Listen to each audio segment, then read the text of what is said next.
Hey guys, this is Zulu, And this is Mcgabe. and you're listening to the Tristram Live podcast.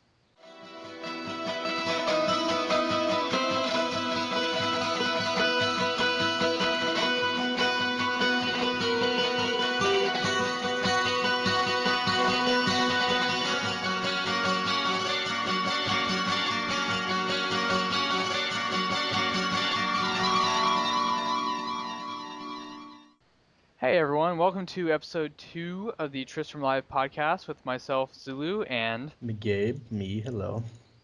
So, last week we talked just in general about our experiences in the beta and what we had thought about the game and what our expectations were going forward. This week we're going to be talking about the evolution of the game and how it's come from Diablo 1 to Diablo 2 to Diablo 3. So we'll be talking a lot of things about that, especially for people who didn't have an opportunity to be in the beta that played Diablo 2. This should be a particularly informative episode.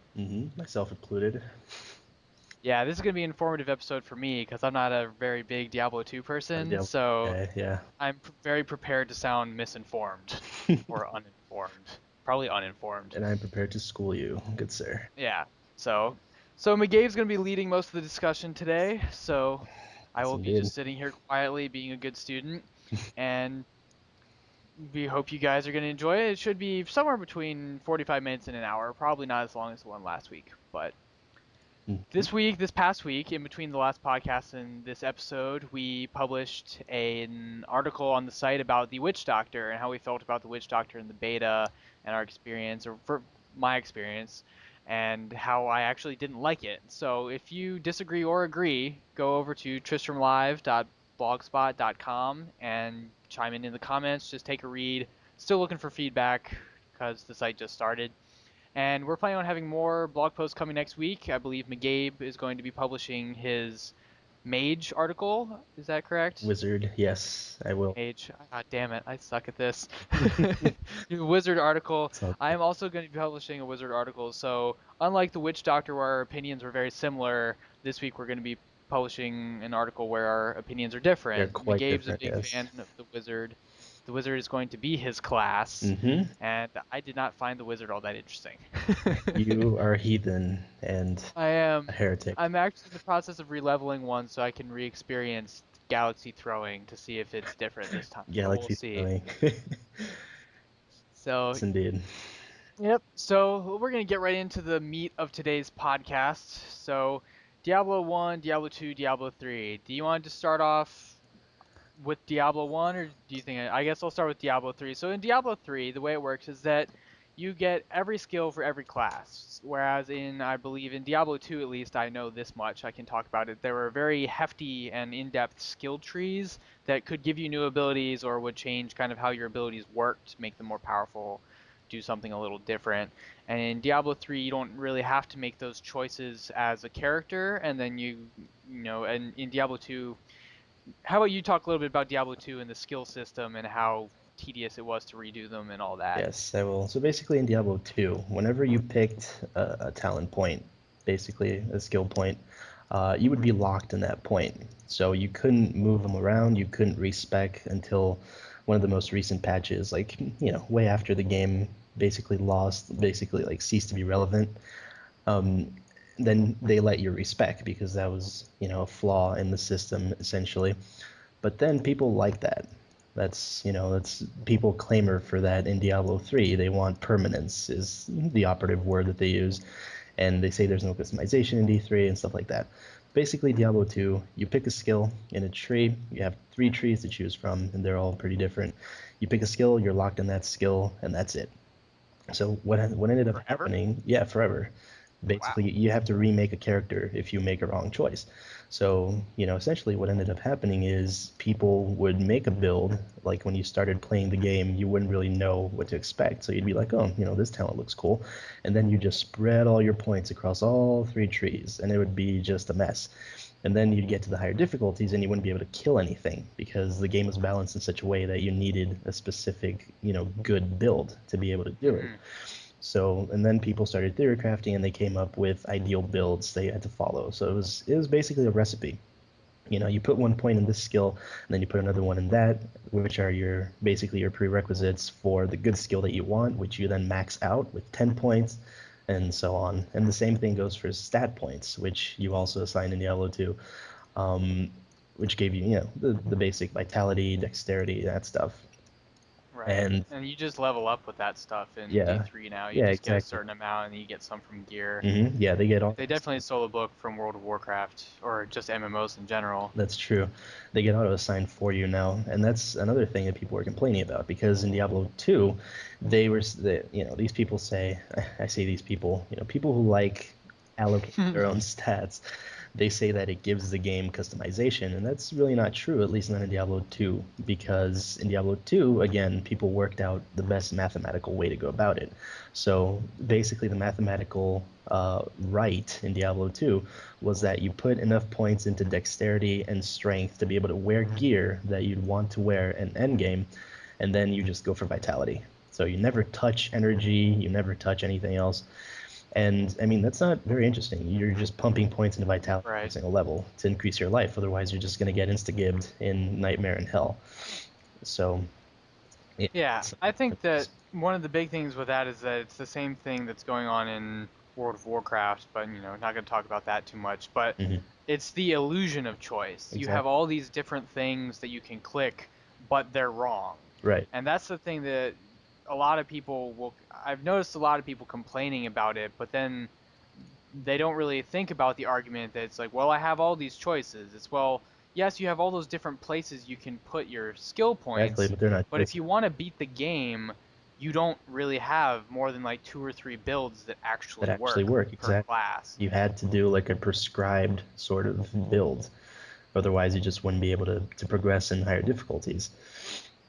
So, How do you feel? Do you think that's going to end up? I'm sure they're going to be optimal, what people consider optimal builds in Diablo 3, but I yeah, feel like Diablo 3 has choice, and so far the spells really seem to be interchangeable, and they really just kind of change how the class plays, mm, not in a good or bad way.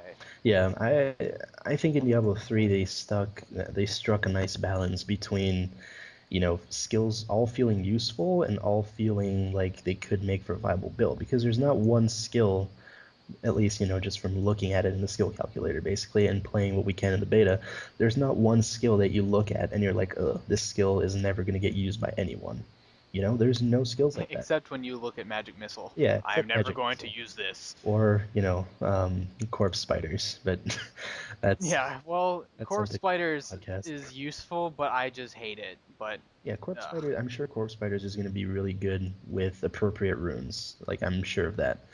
But right Yeah. now, the state we get to play with it, not really. Yeah, runeless, a lot of these abilities actually leave a lot to be desired. Mm-hmm. Like, I'm not a fan of Deadly Reach without the rune The because it trident. seems kind of bland. Yeah. And but They, and then in Diablo 1, I guess we can touch briefly on this because we mostly want to look at the difference between Diablo 2 and Diablo 3. Yeah, But in Diablo 1 basically, I gotta confess, I've never played Diablo 1, but I'm such a fan of Diablo 2 and just the franchise in general.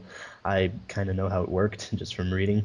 In Diablo 1, basically, you had to find books, like tomes that gave you skills. So you would have nothing, but then if you were a warrior and you found like a book of, I don't know, like Firebolt or Fireball, then you would be able to cast Fireball as a warrior. So it was, I mean, it was weird just thinking about it right now. yeah, It's really, really weird.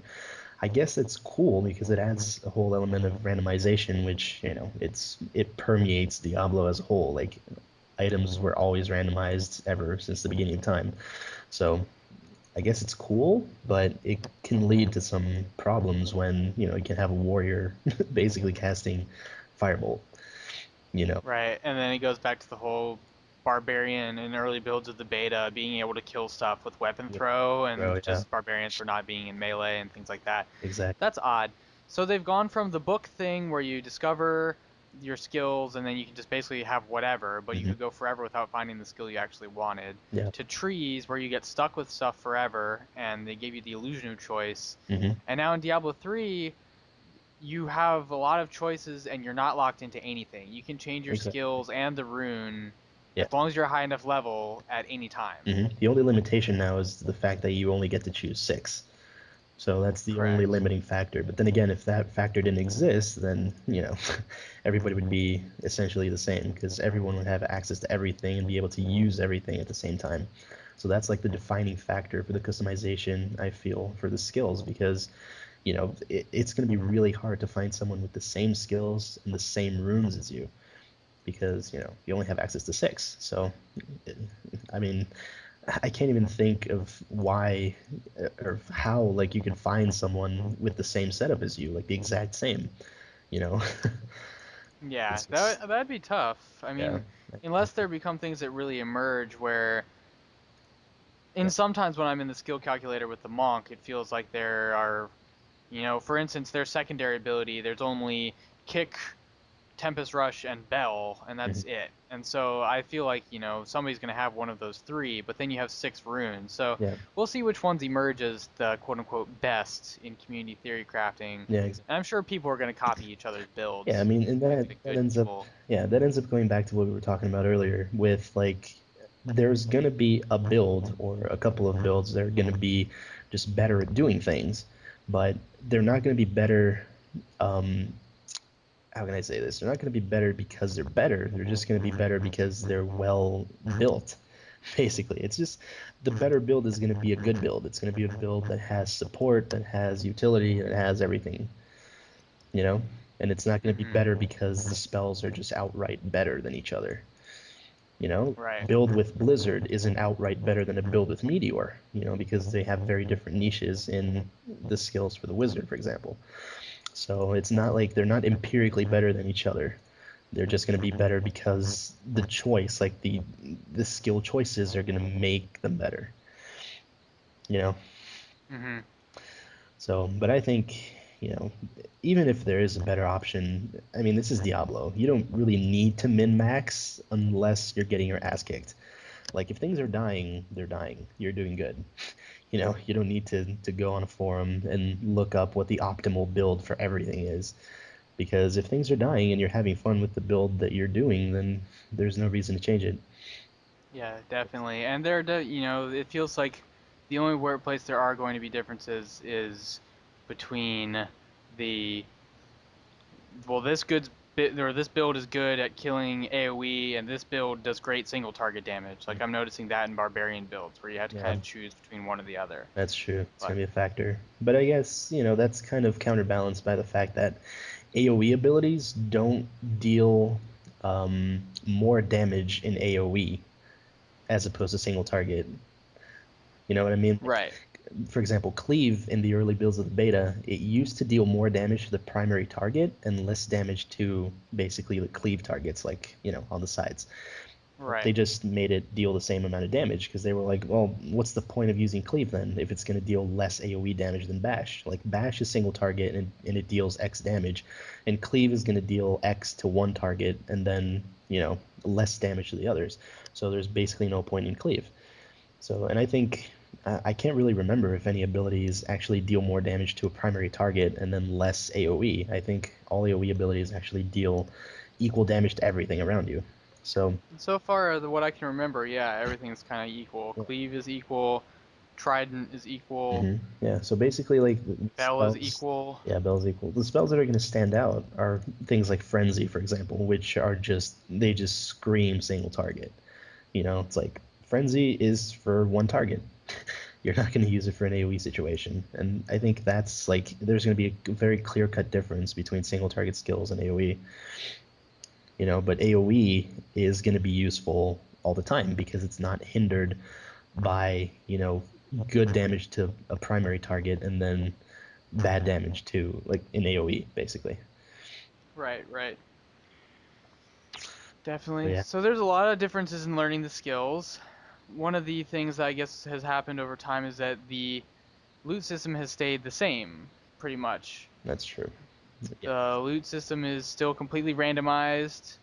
In Diablo 3, everyone gets their own loot. I don't know if that was the case in Diablo 2. No, that is new actually. In Diablo 2, the person who clicked faster would get all the loot, essentially. And, needless to say, that's a huge problem if you're playing with people you don't know. There's Exactly. always going to be that guy who is going to be able to click that rare on the ground faster than you. Yeah, and that especially would have created issues with this real money auction house thing, where Hmm. people were going to be in groups with Exactly. randoms, and someone's going to pick up that yellow piece of loot that's everyone on the forums is looking for, Yep. Sell and for if 10 you, bucks.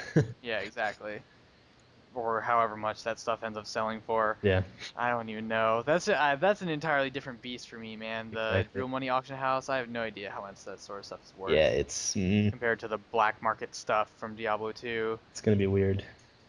But yeah, I think personal loot is a good thing. Some people argue against it because it defeats, like, I mean, I guess I could agree on the point that if you're playing with friends, then it's kind of a hassle for you to get loot and then have to see if your friends need it and then toss it on the ground so they can pick it up. But I mean, it's a minor inconvenience in light of everything that it stops, which is basically people taking your stuff in a group, like people taking everything in a group Right. with you, like strangers taking your stuff. Yeah, I think it's a good thing Yeah, because same. honestly, if I'm just clicking everything on the ground and you pick up something, then you're still gonna have to drop it on the ground for me to pick it up, regardless Mhm. of whether it was randomized for you or me. Exactly. So I think it's cool because it gives us an opportunity to not get our stuff taken from us by random people. Yeah. Um, it's also really nice that when you pick up stuff and put it on, if none of it binds to you, like you Yeah. can just put something on and drop it, and then have your friend pick it up and use it, which is also really Yeah, cool. that's true. And that's something that's always happened in Diablo as well. There's no loot binding, basically. That's a concept introduced with WoW. I mean, not WoW, just MMOs, I guess. But, Diablo, that was never the case, and I hope it never is, because it would just lose a lot of character, in my personal opinion. Because it's like, I use this gear, and then I put it in my stash, and I give it to another character when he reaches that level, you know? Right. So it's like that loot is going to be good for several people if it's itemized correctly, of course. Right. If it's super But specific, yeah. then. Also, speaking of the stash, actually, uh, Hmm. the stash is now shared, and I think every Yeah, single that's yeah, every huge. single That's Diablo 2 huge. fan in the world ever can now rejoice because a not shared stash in Diablo 2 was just the most. Ugh, it was like And there was no mailbox system, right? no, you had to basically have multiple accounts, and one of your accounts would basically be your mule. That sucks. So yeah, like you'd make a bunch of characters and fill up their stash with items, and then you could trade between your characters by like joining a game, on one account and having your character on the other account there, and then you'd be able to trade. Yeah, I So, think that's just a headache. Having the shared bank stash is yeah, it's definitely nice. something that was sorely needed, and I'm glad we did it. The only thing the only thing is that I don't know the answer to is that I hope they increase the size a Yeah. bit, because the only thing I can think of is if we're all sharing stuff, will it be easier if on my third or fourth character, if I have loot that I'm keeping that's itemized for me, for say I keep a set for my barbarian that has a shield and a sword and it has really high vitality so that he can take a lot of damage. But then the set I'm running around wearing right now is very high strength, high crit, because I'm experiencing or experimenting with a kind of, battle cry, high crit, lifesteal build or whatever. Hmm. And I think that, if my mage isn't going to be interested in that high vitality shield and sword stuff, or my wizard is not going to be interested in that stuff. Right. So I think that potentially there could be issues, but that's only if it's too small. Yeah. I have no idea how big I it don't think it's gets. going to be too small because in the beta, I can't exactly remember, but I remember it cost 10K to expand your stash, 10,000 gold to expand your stash by one like notch. And I think for each tab of the stash, there are four notches with, what was it? I think 14 slots each, if I'm not mistaken. So, and you had three different tabs. So that's a lot of space. You know, Yeah, there's a lot four of times space. 14 times three, essentially. That's what's going to happen. You That's work that 56 times 3 is 168. 168, yeah, Yeah, that's a lot of slots. basically. And I mean, if you consider that armor takes up two and belts and other stuff will take up one, even then, it's a lot of space. So I just think it could become an issue when like all your characters are basically really high level and you just keep a lot of crap in there. And it's just going to be that WoW thing. Like your bank is full, so you just go around selling everything imaginable. And Or you make another Yeah, character, you but send it to them. and you send it to their bank, but that's not something you're gonna be able to do in this game. Yeah, You're not gonna be able because to that is your bank. send it to a bank on your other character because Exactly. that is your bank. So Everybody has the same bank, so Hadrig is gonna have his work cut out for him. yeah. You just go up to him and be like, "Hey, Hadrig, I am Hadrig Eamon. break up Here's an these, extra big bag. yeah, break up these 56 items." Yeah. Come on, man. Can't you make a backpack? Exactly. Can't you make a backpack, bro? It's like, no, I make hammers in He's space. not that kind of blacksmith. Yeah. Uh, But yeah, no, that's the other thing that's shared is crafting craft. on on hardcore versus non-hardcore, whatever. Softcore always makes me think of porn, so I can't really say That's true. Yeah, I softcore. can't say So that's right. hardcore versus normal, Right. your banks, your stashes are different, Mm-hmm. And your and crafters are different as well. your crafters are different because in normal mode, if I level my blacksmith, if I level Hadrig from level 1 to 2, and then I get on my mage, Hadrig is already level 2. I keep saying Wizard. mage. On my wizard, Hadrig is already level 2 when I am on my level 1 wizard. Yep. But in hardcore, like, it's not that hardcore isn't shared, it's that hardcore and normal have different pools, Have separate. basically. Yeah. Yeah, So, have separate ones. because it would totally defeat the purpose of hardcore, essentially. That's why they did that. And I'm glad they did. Right. Because, like, you'd just be able to get gear that was, like, exactly level appropriate. You know, you'd get to level 15, you'd have access to a crafted piece, which requires 15. And that totally defeats the purpose of, permadeath, because you're not going to die if you have up-to-date loot. Unless, you get a pack of teleporting scavengers, cough, cough. Yeah, pack of teleporting scavengers and then another group of with a gold elite scavenger that is nightmarish that traps you against the wall and then you get nightmarish feared to death. Exactly. That happened to me also in the Den of the Fallen. Exactly. I beat the teleporting elite pack and then I got a nightmarish pack that feared me against the wall and surrounded And me. you were naked. I mean, And I was doing a naked run. on a demon hunter, Uh, which is yeah, no, not a wizard. A demon hunter. I'm so mad that I've just gotten so close twice. It's like if I could have gotten past those groups of scavengers, then I could have gotten through the cathedral pretty easily. Yep. But Well, those scavengers, man, there was like the cathedral skeleton king. Fuck the fucking skeleton Skeleton king. King. Scavengers are the real enemy. Teleporting scavengers, Dude, bro. You don't know they are shit. quick, they are resilient, and they are merciless. Like, They have way more health than they everything do. else. I've noticed. They seem to have more They armor. They really take less damage. Oh, anyway, do. enough about that. So we're going to go more in depth now to the similarities between Diablo 2 and Diablo 3. We hit on a lot of them, but now we're going to talk about more game structure stuff for people who actually haven't experienced Diablo 3. Yes, indeed. Or maybe two.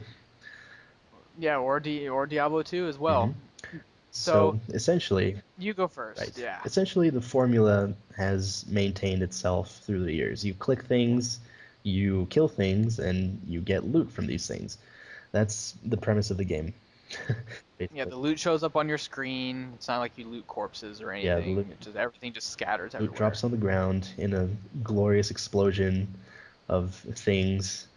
Um, Glorious explosion. For bosses, yeah, it's exceptionally exceptionally glorious. glorious. Yeah, all that gold and all those blue and yellow things on the ground. They're delicious. But yeah, the game, it's basically maintained Delicious. itself through the years.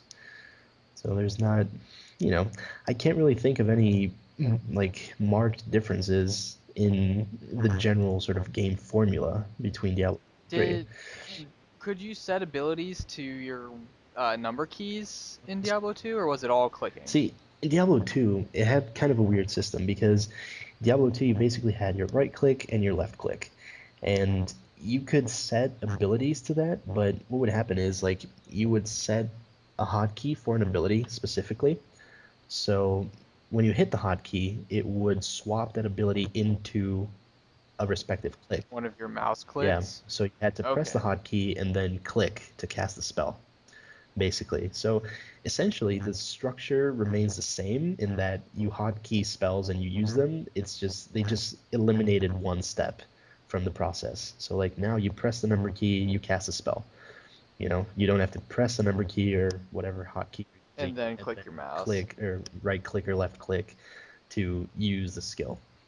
That's nice too because it doesn't tie up your clicks. Like you can have Mhm. separate abilities and it creates more strategic options because then Exactly. you could press 2 and then you could press right click and they would do separate Right. It things. just makes it easier because before, like I remember on my sorceress, I used what like E, C, F, and all that kind of crap. So it'd be like I'd press E and then I'd cast it a couple times, then I'd press F and then I'd cast it a couple times, then I'd press V and then I'd put up Thunderstorm again, then I'd press E and go back to casting. So it's like E, right click, right click, right click, C, right click, V, right click, F, right click, right click. So it Yeah. gets kind of nuts, like until you memorize what gives you what skill, and you can't even see them either. It's like you only see, So you but just have to memorize the yeah, you just hotkeys. have to know what each one does because all you see is your current right click button and your current left click button, like what it's gonna do with the skill. So, Yeah. but I That mean, that's rough. essentially, that's why I say essentially it's the same. Like you're still pressing hotkeys to cast spells. The only difference is you don't have to click afterwards. So they just basically streamline the whole process, but essentially it's still all there. So the next portion of it is that in addition to playing the same and being the same ideas where you click things to cast spells, you kill stuff, and this stuff drops things that you want Hmm. to improve your character, is that you still also repeat content. You Yes. do boss runs. When you're at the maximum level, you're going to do, the bottom level of the cathedral to kill Diablo over and over again, whatever it ends up being. Yep. Yeah, that formula has also remained. The scaling difficulties, you do the whole game in normal mode, then you go back and do the whole game in Nightmare, and then you go back and do the whole game in Hell, and now we can do the whole game in Inferno again, hopefully. If it's not, Yeah, I mean, with many stops to cry along the way. exactly. With many you have died screens and respawning and going back to town to get heals from the healer. Uh, but basically, To try and run around and spawn a random event so you can spawn gold to go back to try and kill Diablo again because your gear is broken. yes, because you have to repair, exactly. Oh. But the formula, just like clicking things and killing things, it's the same and it works. That's what keeps the game fresh, I guess, because as much as it is repeating content, you have to remember that a lot of places have a lot of randomization. So you're never going to encounter basically, for example, the same rare pack in the same place. So it doesn't get tiresome, it doesn't get old because you're essentially not running the same thing twice in a row, because you're going to encounter Right. different monsters on the way. Like the boss is going to be the same, but they've But shifted. the journey from here to there can be completely different. Exactly, and especially now in Diablo 3, since they shifted the focus from bosses to champions, and I guess we're going to talk about that later, the whole Nephalem Valor buff, um, Right. which you get for killing champions and then going to the boss, and the boss drops more loot. So the focus now is exploring. You go in the world, you explore. You don't rush to the boss, because that was one of the problems with Diablo 2 as well. Like you would get a sorceress to teleport, to the boss room, and then she would open a portal, and everyone was in town, and then she would open a town portal, go back, and everyone would go and just kill the boss. Nobody explored anything because killing rares wasn't all that great. The bosses always had the best loot.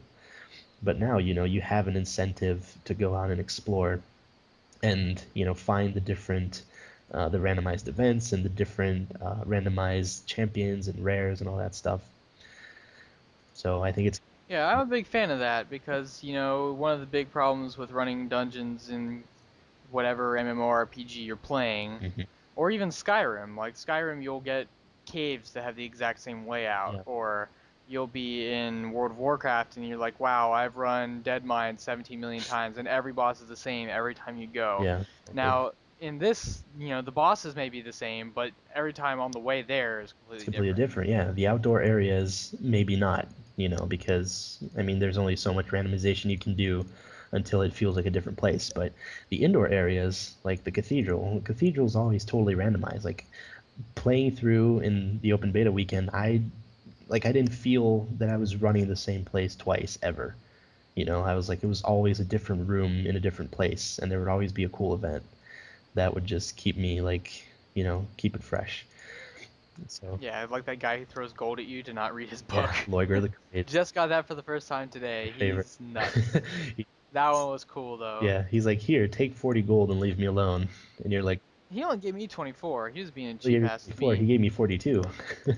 Oh, see, you must have looked more I look more intimidating menacing. than my Yeah. monk with his funny hat. See, I'm telling you, wizard, man. Tinfoil hat, not intimidated. Not intimidated. Yep. So yeah, repeating content, I'm a big fan. Repeating sounds, it sounds like a bad Kind of thing. negative, It sounds like but a bad thing, but it's really not. Not in Diablo terms, anyway. next, the point of view, if you're used to the camera that follows your character and you can't do anything about it, is still exactly the same. Yes, indeed. The camera sits at the same angle, pointing down at your character from the same distance. Mm-hmm. And The only thing you can do is press Z, which moves the camera in very close to your character so you can see what you're wearing, basically. And you can play from there, but it really limits your view distance, so it's not really it's something you not can good. do. I mean, it looks very cinematic, actually, if you play in that view. If you want a close-up of like spell animations or something, but you're never going to seriously play in that. You're just, if you want to look at your spell closer and be like, oh, that's really cool from up close, then you can do that.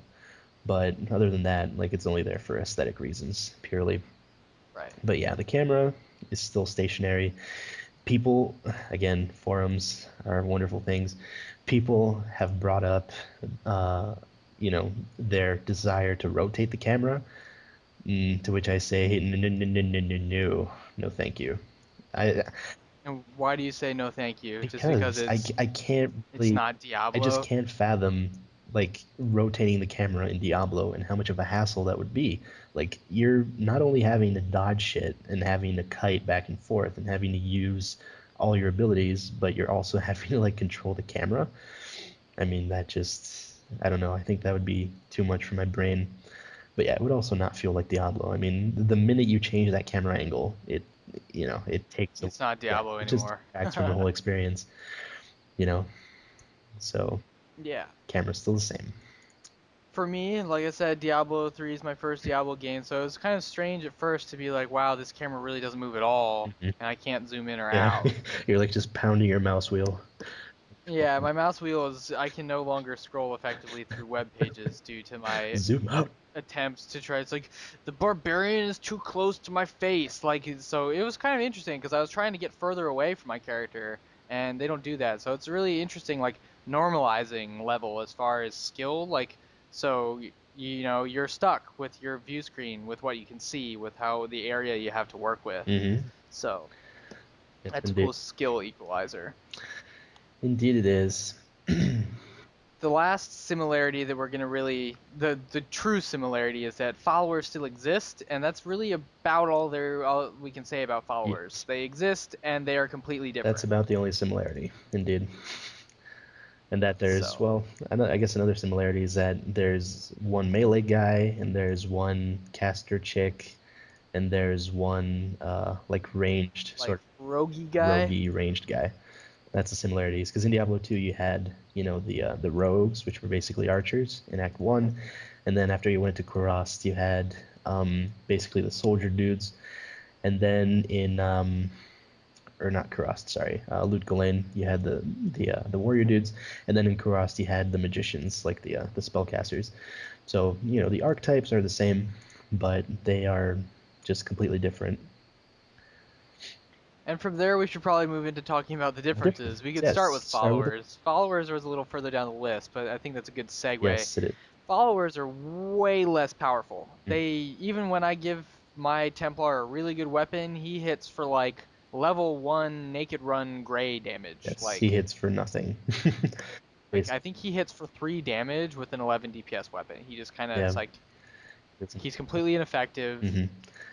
His spell that heals you is actually pretty powerful Yeah, though. Like when you get to 50%, it automatically casts the heal. That pretty much gets you to full health. indeed, and that's exactly what I was going to bring up as the whole point of making them less powerful. Because in Diablo 2, if you decked your follower out, like you gave him a good weapon and good armor and all that, he was really strong. Like he would just go around one-shotting mobs if you let him. I remember at the end of an act, I just decked my warrior guy out, and then the next act, he was just like he went around killing shit. you know, I was like, I only kept close to him because he follows me and not the other way around. But otherwise, he would have just plowed through everything. Like he was literally one-shotting stuff. And I don't know. I personally was never a follower kind of guy. I always preferred to like do it solo. And Right. I guess there's other people that also prefer that. So my followers in Diablo 2 ended up being kind of underleveled at one point because I would just forget about them. I'd never use them, and they were kind of required for some situations. Some bosses would really benefit from you having a follower with you. DPS I wise. mean, if for nothing else than that damage. Exactly, DPS wise, essentially. But now they shifted the follower focus away from DPS and gave them a lot of utility. So basically, you pick their skills. They have, what, like, I think it's 5 skills for each follower that you can pick. Yeah, and you get one like at level 4, like one at level 10. I don't know when you get the Yeah. rest of them, but like you get them Yeah. periodically on your way to level As 60. the follower levels up, you can get different ones down the tiers, but they're all basically utility spells. At least for the Templar, what we have access to playing is a Templar. You can even see the other followers on the website, on the Blizzard website, but looking at the skills, you can't really have a good idea, if they're going to be good damage or not. But essentially, like from what I remember looking, it's like The Templar has a heal and a yeah, the taunt. Templar heals and taunts, and he can do an AoE taunt later on, if I'm not mistaken. And then the other guy, the scoundrel, I think it's a scoundrel. He Yeah, I think he so. can do like a poison arrow, which does damage over time. He can do like a slowing shot. He can do traps and other things. So it's basically all utility focused. And the Enchantress can do basically the same thing. Like she has AoE slows and debuffs and other kinds of utility. So they shifted away like the power, just the raw DPS into utility, so that you feel useful and you don't feel like having a companion is basically necessary. You Right. know, And you can't have them with you as soon as you enter a party, your your companion companion leaves. leaves. Yeah, So it's not like you can fill your group size with say 2 people and two 2 people, two companions. You just companions. Yeah, nope. or followers, companions, whatever they're Yeah, called. I actually don't know which one it is. Maybe it's it's followers. followers, but it's the same thing. Yeah. Yeah. So you can't bring them with you when you have people around. hmm And I mean, I think it was that way in Diablo 2. Don't quote me on that because I've honestly not played a lot of multiplayer in Diablo 2. Um, but I really believe that it was like that. You could have pets, but you Yeah. wouldn't have followers. Yeah, I think it's nice too because it's like it gives you that little bit of, something extra when you're playing by yourself, but as soon as you're in a party, you don't You need don't it need it. because people can do way more than followers can. Exactly. And I think they accomplished the goal of making you feel powerful very well by making your followers feel kind of dinky. At least, again, beta is beta. What we have access to is the very first like part of the game. So I'm sure they're going to be useful enough throughout the game, but again, not DPS wise. Right. Right. So also another big difference is that they made the combat more strategic and less gimmicky. Yes. You actually have to in Diablo 2 there was a lot of projectile throwing. The projectiles did a lot of damage. You had to dodge the projectiles. With the exception of that one guy who just raped you and you had to shoot him through a window. Mm.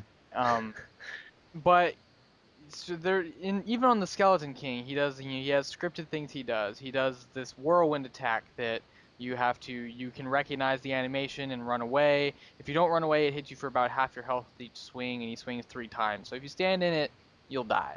hmm And then he teleports around and summons minions that you need to kill because if you just ignore them over the course of the fight, the Skeleton King dies so slow that they build up and eventually become overwhelming.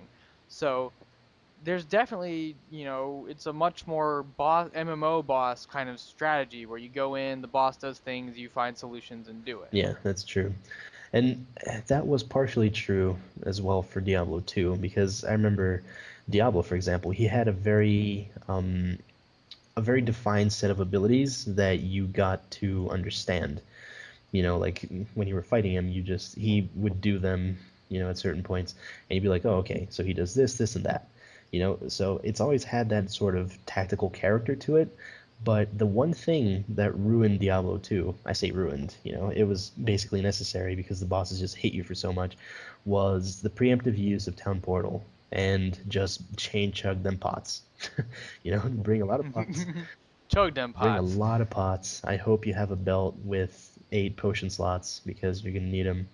8? Was it 10? I can't remember. Anyway, No, that's something that's not in the game anymore either. yeah, Is a potion belt belt. with Yep. belts. I guess it's not necessary anymore. There's no mana potions. There's no other Yeah, you just auxiliary stack health potions. potions as high as Yeah, you just stack want. them in your inventory.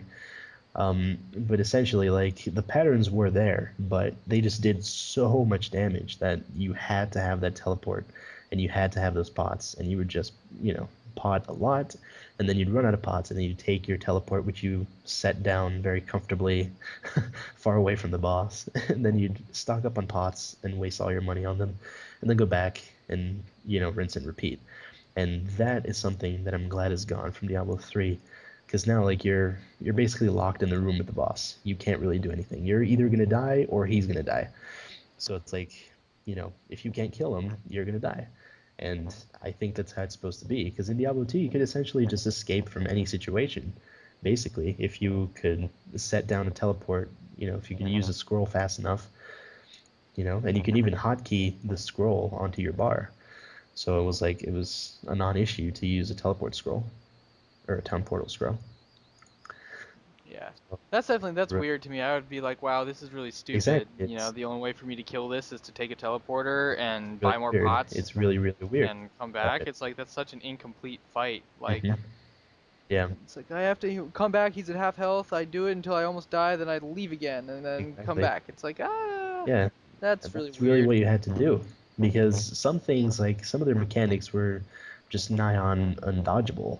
Like, Diablo would do this like fire ring that would come outwards from him, just everywhere, and you had to be very lucky to be standing between two of the flames, because otherwise you'd get hit, and it would hurt a lot. So it was like, if I get hit, just change chug a pot. Chug a pot, chug a pot, teleport, buy more pots, come back, rinse and repeat. That's so weird. Anyway, yeah, no, I'm glad that's gone. I never even experienced that, and that sounds really stupid. Exactly. Yeah, it's I don't think a system like that could exist in this day and age of very, very games. People gimmicky. would just be like, "Wow, are you kidding me?" and then they would change it. Exactly. But Indeed. weapon swapping is different. Do Yes, you want to weapon touch on that a little swapping. bit? So weapon swapping is gone, essentially. In Diablo 2, you could have two sets of weapons. So you could have, basically, let's say you could have a staff, and you could have a sword and shield equipped as well. So you have those sets equipped, and then you could press W to swap between your weapon sets. So say you needed more defense at some point, you could just press W and go to your second weapon set, and get a shield, and you'd be able to absorb more damage and all that. And that is gone. That is gone from Diablo 3. That has departed, and I don't know. I don't know how I feel about it, because it really, I don't think it impacts the game any longer, because you're not really, I don't know, you're always looking for the highest DPS weapon regardless. So it's not like you need, at least in what we have access to, you don't really need to swap. Maybe in Inferno, weapon swapping would have been like very, very useful. If you wanted more damage, you could put on a big two-hander, and then if you needed defense, you could just throw on a shield. And you can't do that quickly in Diablo anymore. So maybe that would have been valuable, but it's gone. So Right. I don't know. I, is I that. like the system the way it is. It kind of encourages you the same way Nephalem Valor does, which I suppose we can talk about in a little bit. It Yes. encourages you to find a build, find some weapons, and stick Yeah, with to it. find permanence, basically. You just Yeah. stick with the build. Indeed, But Nephilim Valor is going to be cool, I think. Nephalem Valor is cool. Let's talk about Nephalem Valor right now, because the only other thing we were going to mention is that sh- Magic and Gold Find are now shared. They're the same statistic. They show up on gears the same. Everything improves your Magic and your Gold Find, Yes. which Well, is kind of. something that's They're different. different stats, but they're shared among the party. So Right. essentially, if you have like 20% Magic Find and I have nothing, we both have 10%. So you can imagine the uproar that caused in the community. You know, Oh, because people are gonna come and be like, that guy exactly. isn't earning all the That loot he's is getting. mooching off Blah the blah, rage, because yeah, stupidity. because you can't have high DPS and high magic find in Diablo. It's just not feasible. That's never going to happen.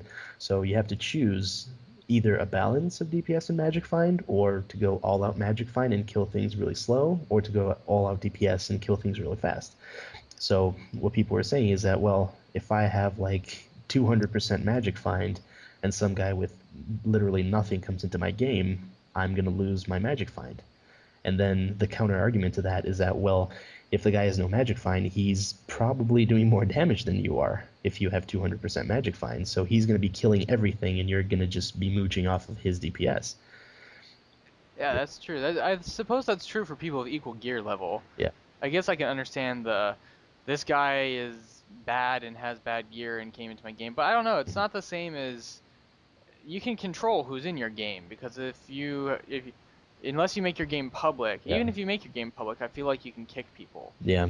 if you're hosting I don't it. know. So I mean, there's a lot of control there. I don't know. I Yeah. don't think that's gonna be a I problem for mean, I don't me. think it's going to be an issue, but I can definitely see where people are coming from with the concern of people mooching off of them, because if you think about it, they're mooching off of each other mutually, because the guy with high magic find is mooching off of the other guy's ability to kill quickly, and the guy who kills quickly is mooching off of the other guy's ability to magic find, you know? So it's like Right. it's mine equals blown because they're both wrong in some respect. So Yeah. essentially, what you would want to aim for in your game would be all players with a similar mix of DPS and Magic Find gear, so that the split, like the shared Magic Find and equal split between them, wouldn't result in less Magic Find per person, or a lot less, I guess. True. You know? I don't know. I think the system works well. I think it'll be really interesting to see what people decide is optimum magic Yeah, I think it's find gonna be or fun. whatever, especially with regards to the real money auction house. Oh Like yeah, what's the maximum golden magic find I can stack and and still still do enough survive. damage to not die Exactly. and And kill I think that's things? going to be extremely relevant in Inferno because there's been talk around that you're not going to be able to do Inferno exclusively with Magic Find gear because you're just going to lack so much, like so much damage and so many survival like stats that you're just not going to be able to do it.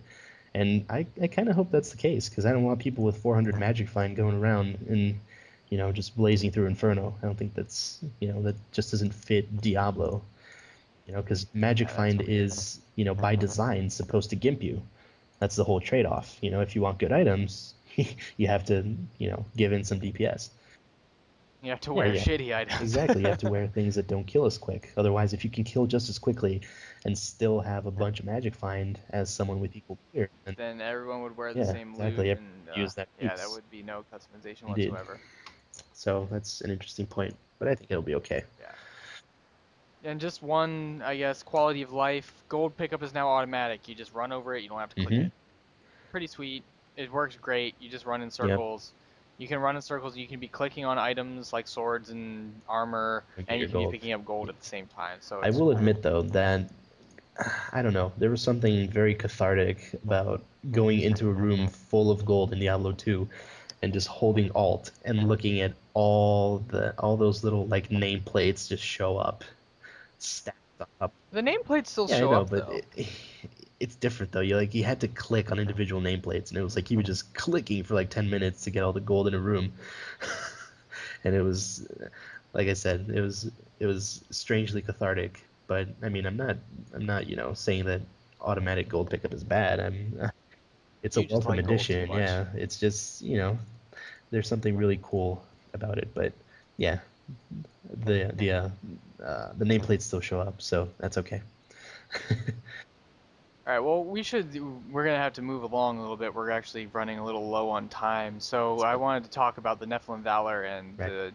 I want to mention that armor is able to be dyed, which is Mhm. great because you're going to be able to get the same gear or at least, similar looking gear and change each piece to make it look how you want it to, which is cool because then that way, even if you and I are both wearing Archon armor, because that's one of the highest Mhm. tiers, because armor works in tiers. If we're wearing the same tier of armor, we're not going to be wearing the exact same one if we don't Right. want to, which is cool.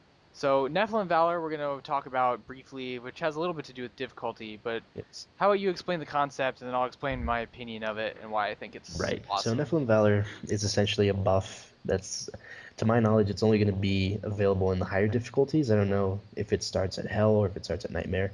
I'm just assuming it starts after normal. But basically, it's a buff that keeps stacking on your party whenever you kill champions and rares.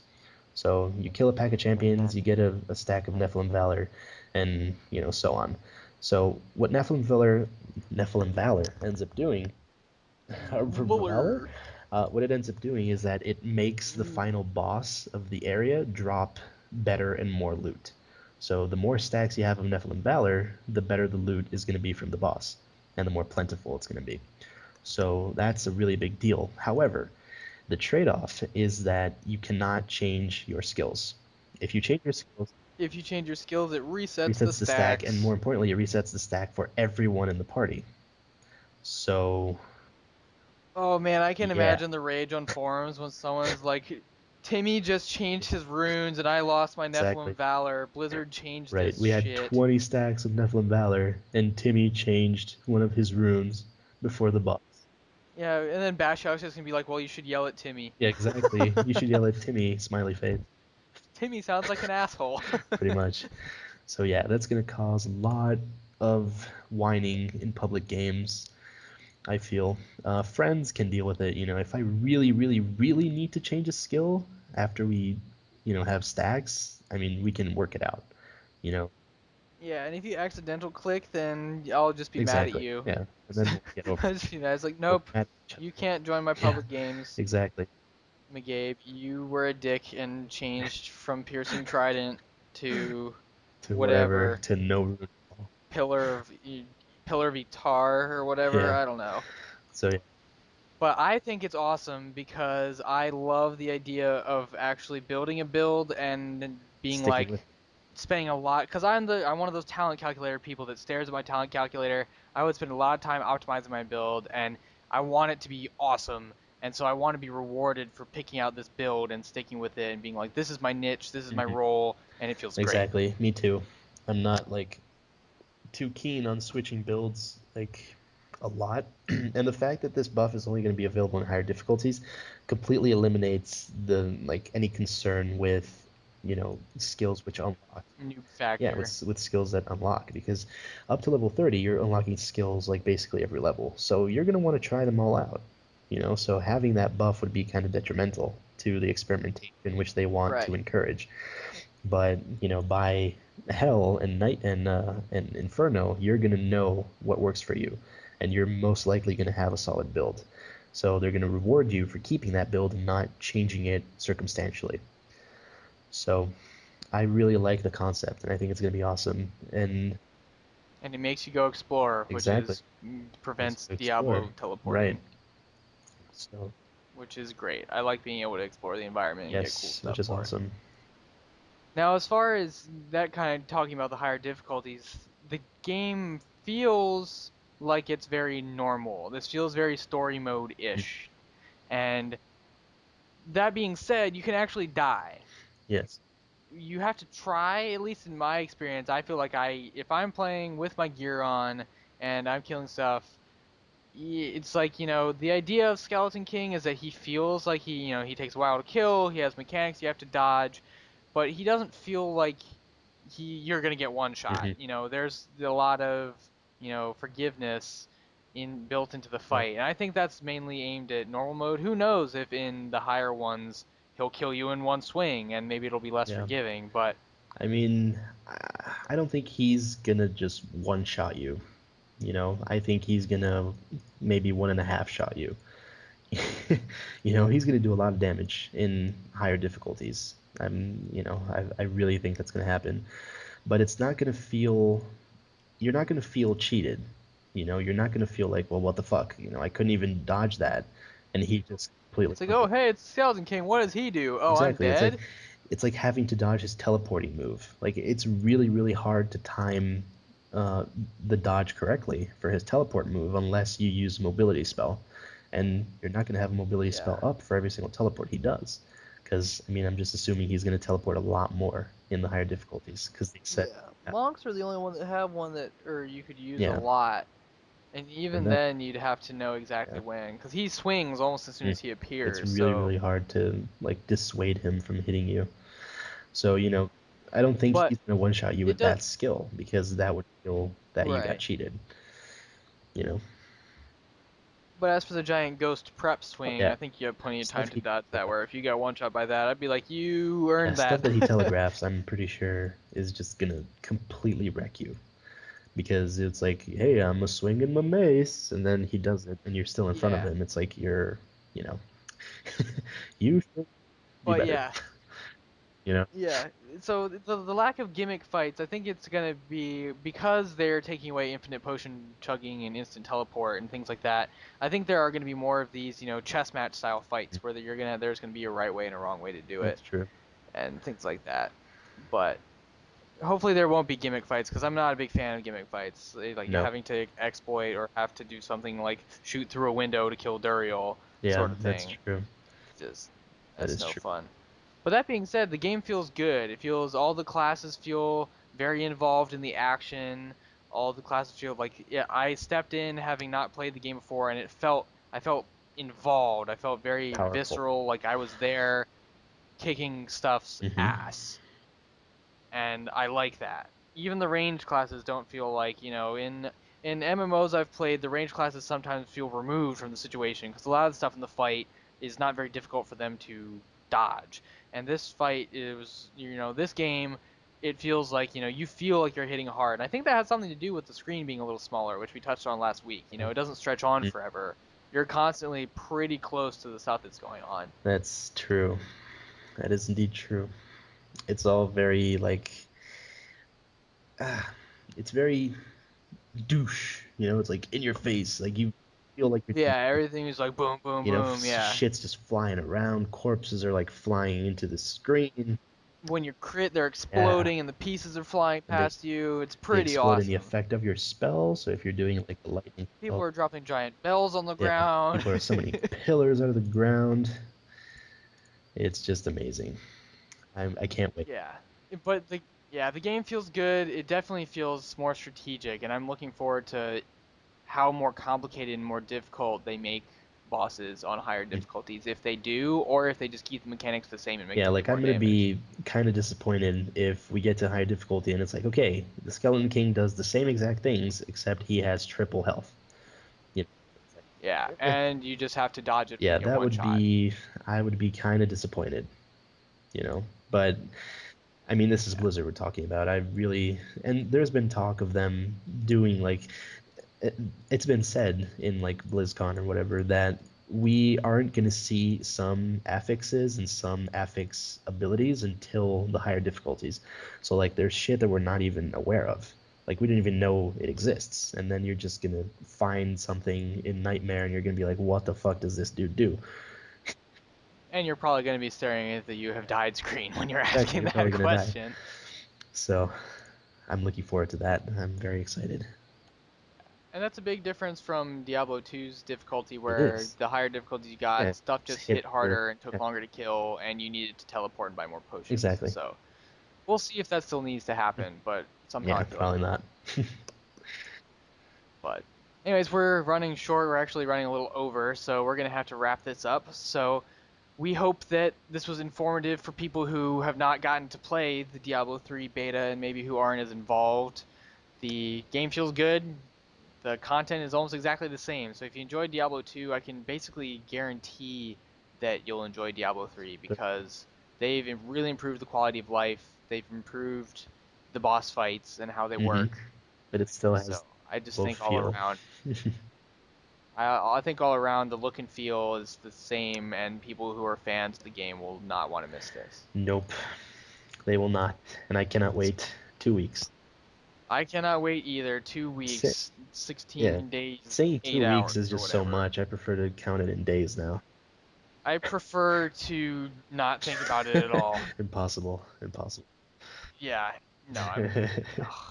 Say the longest three I weeks of know. my life. I'm pretty sure I said that last week. So But to finish off with the plugs, we are doing a 24-hour streaming event on launch day starting at 3 a.m. Eastern Standard Time when the servers go live. That's 12 a.m. on the 15th for the Pacific people out there.